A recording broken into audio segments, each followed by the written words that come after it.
Lundi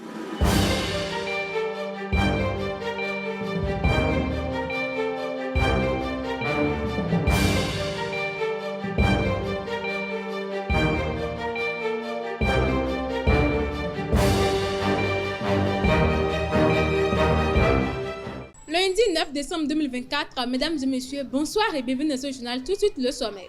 Le Bénin digitalise ses services fonciers dans 12 communes dès le 1er janvier 2025 grâce à la plateforme e-foncier Bénin pour moderniser et sécuriser les procédures foncières. Les détails à suivre. Le Tchad lance sa campagne pour les élections législatives, provinciales et communales prévues pour le 29 décembre 2024, marquant la dernière étape de la transition amorcée en 2021 après le décès d'Idriss Déby. Le point dans un instant. En soi, BUF FC et Audio FC se quittent sur un score vierge à Parakou, un résultat favorable pour Audio, mais frustrant pour les locaux. Plus de précisions dans notre rubrique sport.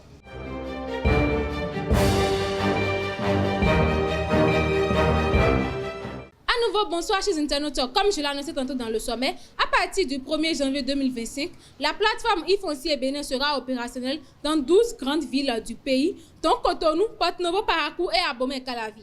Ce projet vise à digitaliser les procédures foncières, rendant les services plus accessibles, transparents et sécurisés.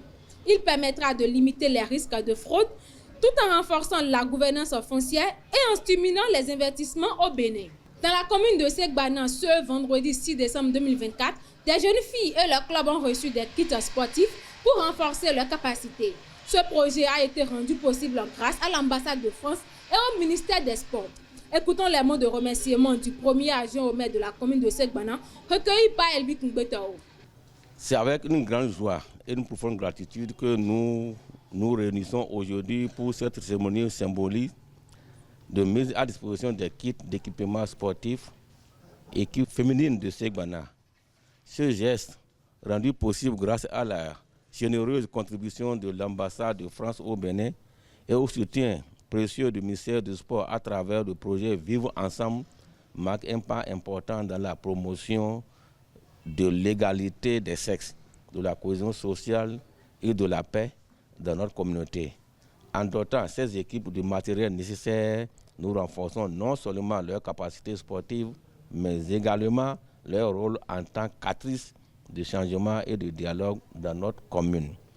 Ces équipements ne sont pas de simples outils pour le sport.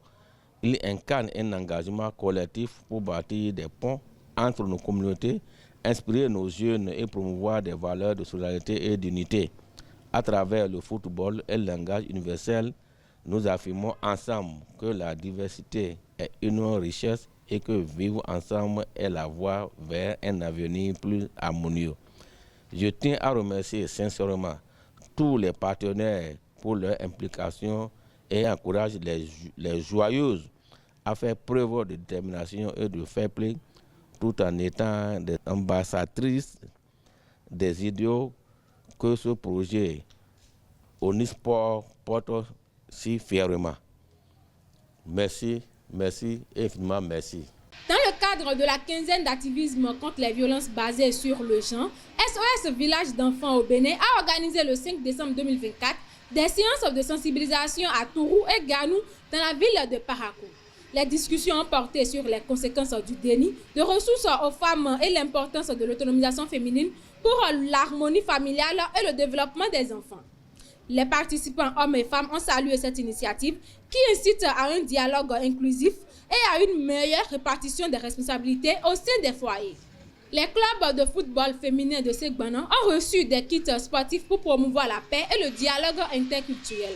La cérémonie tenue le 6 décembre 2024 à l'hôtel de ville a marqué le lancement du championnat communal. Reportage signé Elvi Kungbetao. Les kits que nous ont donnés là, nous sommes fiers de ça. Ballon de foot, maillot, protège tibia et filet, tout un lot de matériel sportif offert aux équipes féminines de Segbana. Une initiative qui s'inscrit dans le cadre du projet Unisport. L'objectif du projet, c'est de pouvoir promouvoir la paix, la cohésion sociale et le développement communautaire au niveau de la commune de Segbana, à travers le sport féminin.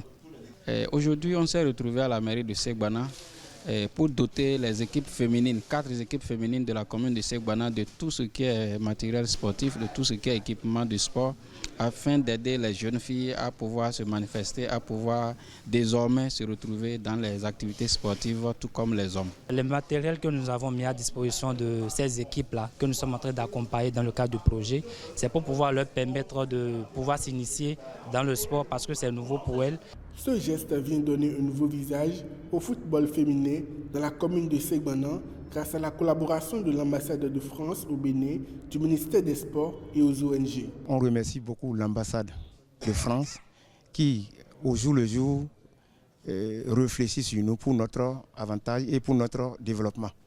C'est très bon. Ce qu'on a vu aujourd'hui, cet après-midi ici, nous sommes très contents. Et je ne fais que aussi remercier les ONG qui se battent pour nous, pour l'évolution. Donc les jeunes filles désormais seront organisées en équipe, en club de football. Elles peuvent s'organiser en club de sport et se retrouver de temps en temps pour travailler ensemble. Merci, merci, infiniment merci. Une initiative qui s'achève par le lancement du championnat communal de football féminin opposant Segbana et Sokotendi. À de nos frontières, au Tchad, la campagne pour les élections législatives communales et provinciales du 29 décembre 2024 a démarré ce 7 décembre. Ce scrutin, considéré comme la conclusion de la transition post-débit, est toutefois boycotté par 15 partis d'opposition qui le jugent non démocratique. Dans 2 jours, 23 chefs de mission du parti MPS seront déployés sur le territoire et dans la diaspora pour organiser la campagne. L'ancien président ghanéen John Dramani Mahama a été élu président lors du scrutin du 7 décembre 2024. Son adversaire Mahamoudou Baoumia, vice-président sortant, a reconnu sa défaite et salué la volonté des électeurs. Mahama, qui avait déjà dirigé le Ghana de 2012 à 2017, devra relever d'importants défis économiques, notamment l'inflation et l'endettement du pays. Sport, pour boucler cette édition, 11e journée de la Ligue Pro, Aparakou Buffle FC échoue à domicile face à Audio FC. Dans une confrontation très disputée, les 2 formations n'ont pas réussi à trouver le chemin des filets et se partagent donc les points. Pour Audio FC, c'est une belle opération, tandis que le regret est palpable dans le camp des poulains de Haruna Amedou. Suivez ces propos de Marcel Poti pour plus de précision. Je dirais que dans l'ensemble, l'équipe a su garder le ballon, l'équipe a su créer. C'est déjà une grande chose d'être capable de créer des occasions de but. Maintenant, tu demandes dans quel secteur, c'est bien sûr offensivement. Parce que si nous voyons le nombre de ballons arrêtés, de situations standards, corner, coup franc que nous avions eu et qu'on n'arrive pas à marquer là-dessus, il faut aussi se remettre souvent en cause. Voilà, donc depuis des semaines, nous travaillons là-dessus. Ça ne prend pas, on ne doit pas baisser les bras. On prend le point sportivement et on se projette sur le match de Banigansi. C'est un match qui a été âprement disputé par les 2 équipes. Nous étions venus pour gagner. Malheureusement, on n'a pas pu prendre les 3 points. Mais 1 point de déplacement, on ne peut pas aussi cracher là-dessus. Je pense qu'on a eu un match nul, ça nous fait 1 point. Et c'est mérité parce que, vu les occasions ratées en première partie, donc on part avec moins satisfait. Les derniers gestes, comme je vous dis, un gros problème de finition. Un gros problème de finition qu'on a eu, et je pense que c'est un défaut dans notre équipe. On sait qu'il y a des occasions, on ne marque pas. Et on va essayer de corriger au cours de la prochaine séance d'entraînement. Effectivement, on a tout donné. On a tout donné, vous avez remarqué ça, on a tout donné, vraiment. Et il nous manque la finition. Tous nos matchs, on domine, mais dominer n'est pas gagné. Il faut marquer des buts. C'est là, sur ce point, on a des difficultés à marquer. Mais je crois qu'avec le travail, ça viendra quand même. Je dirais d'abord un grand merci aux supporters qui sont tout le temps là sous la pluie, sous le soleil, pour nous pousser à gagner les matchs, même s'il y a des difficultés à gagner des fois, ils sont en colère, c'est normal, parce que c'est leur passion. Voilà pourquoi ils sont tout le temps là, ils laissent les boulots pour venir nous soutenir. Vraiment, je leur dis d'abord merci par rapport à ça. Et que les autres fois à venir, on fera des merveilles pour eux, pour que tout le temps, quand ils viendront au stade, ils rentreront avec le sourire aux lèvres à la maison. Par rapport à notre prochain match contre Banigansi, c'est un match, ça ne serait pas facile du tout. Connaissant Banigansi dans l'histoire, Banigansi et Buff, c'est souvent les matchs difficiles pour Buff. Mais je suis sûr que c'est là-bas on ira démarrer le compteur de nos buts. par la grâce de Dieu et ramener la victoire, Inch'Allah. Un but partout entre l'US Cavalier et Real Sport ce dimanche sur le stade Omnisport de Ouessé. Malgré la domination des hommes de Niki, ils n'ont pas réussi à concrétiser leur occasion et repartent finalement avec un point. Écoutons les impressions des coachs des deux formations au micro de Mouidine Lawani. On a été vraiment déçus par la prestation de mes enfants, mais déçus par le juge qui est venu franchement prendre parti parce que à 1-1, il y a un penalty qui refuse de siffler. Franchement, ça change de coup de jeu. Et comme j'ai des enfants qui sont jeunes, qui psychologiquement a été affectés. Donc ce qui fait que nous passons vraiment à côté du match. Un peu déçu, mais à la fois aussi, je me réjouis un peu de la fin du match. On s'est réveillé un peu en retard. On pouvait faire quand même le break à la fin, mais on a perdu du temps dans le match. Un match qu'on devait plier depuis.